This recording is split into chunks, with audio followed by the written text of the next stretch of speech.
Hello and welcome to my YouTube channel. I'm La Rose and today we're in the library with a picture of a horse. So if the sound is weird and the lighting is weird and the security guard starts creeping over my shoulder, sorry about that. So today I wanted to do a March wrap up for you guys. I read 4.5 books. I'm still working on one, but I'm really proud of myself because that's a lot of books for me. And 4 of those 5 books were from my year-long TBR. And if you haven't seen that video, basically I'm reading through a stack of books that I have at my house to decide whether or not they're gonna stay at my house or I'm going to give them away. All right, let's get started. The first book I read in March was The Name of the Wind. You guys have been telling me to read The Name of the Wind for I don't know, the entire time I've had my channel. I finally got to it. I loved it. It was a great recommendation. I have not started The Wise Man's Fear yet because I want to wait until all the books are out, so who knows how long that's going to be. Hopefully Pat finishes his last one very quickly because I'm really tired of reading series that I love and having to wait years and years and years for the books. George. The next book that I read this month was off of my TBR pile, Watchers by Dean Koontz.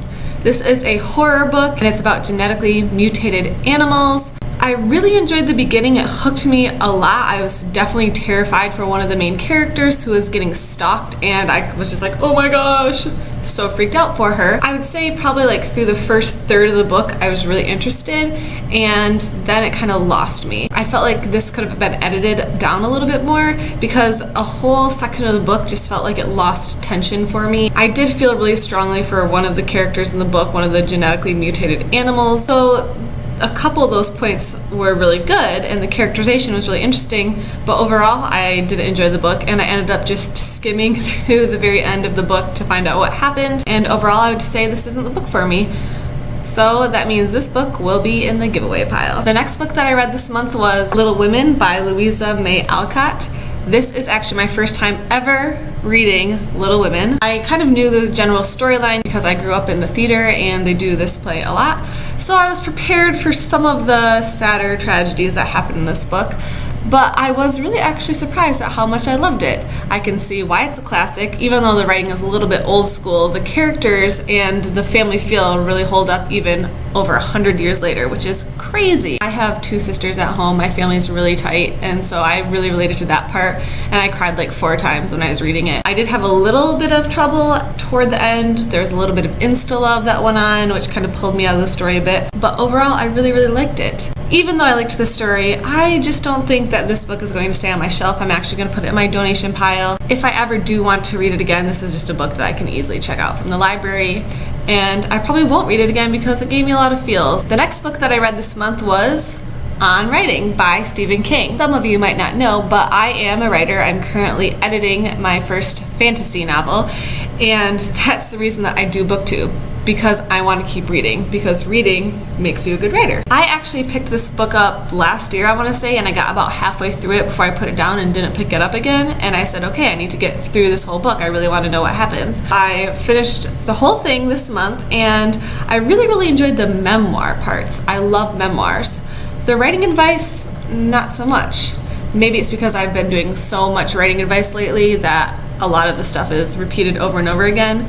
But I don't know, I just wasn't as into it as the memoir part. When he was talking about his life and how he got into writing, I was very, very interested. But when he was telling me how to actually do the craft, this book is really, really recommended heavily if you are a beginning writer and looking for instruction.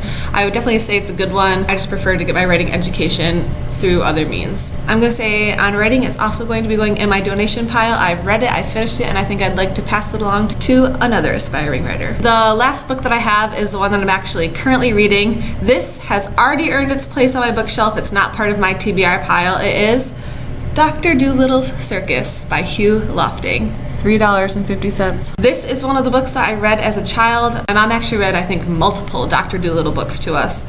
Dr. Dolittle is the man who can speak the language of the animals. If you've seen the Americanized version of Dr. Dolittle, that is, I want to say, almost a complete opposite quiet story of what goes on in these books. It is this little fat Englishman who has really good morals, very supportive of animal rights, and it takes place like 100 years ago. So it's got this very quaint feeling, and that adds a lot of charm to the book. I just needed a break from my TBR pile. I wanted something fun, easy, and this is exactly that. It's about Dr. Dittle taking his animals with him and they join the circus. I'm really enjoying this. I'm actually almost done. Hopefully I'll finish with it this weekend. If you haven't ever checked out the Dr. Dittle series and you like kids books and you like talking animals and you like historical fiction, you should check this out. They're really fun. I actually thought you guys might love this.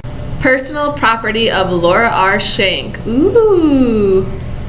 You know, I was very serious about my library when I was a kid. Alright, so those were the books I read this month. I don't know if I mentioned this, but The Name of the Wind definitely is staying in my house. That was an amazing book. I'm not putting that on my donation pile. It's already earned its spot on my bookshelf. Thank you guys for watching. Make sure you go check out my TBR videos, check out The Name of the Wind review, and like, comment, subscribe. Let me know what you guys want to see for videos, and have a glittery day.